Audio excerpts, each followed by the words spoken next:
ভাই এই অবস্থা হওয়ার কারণ কি হয়েছিল এখন ভাই দেশের সার্বিক যেই পরিস্থিতি আমরা বিগত দিনে যা দেখলাম আর কি, এখন রাজনৈতিক ব্যাপার, মানুষের ক্ষোভ থাকে।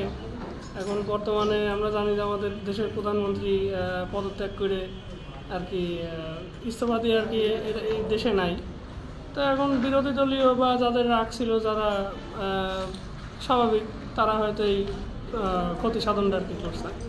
আমরা সাধারণ জনতা আমরা আর কি দেখতে আসলাম এই। আচ্ছা,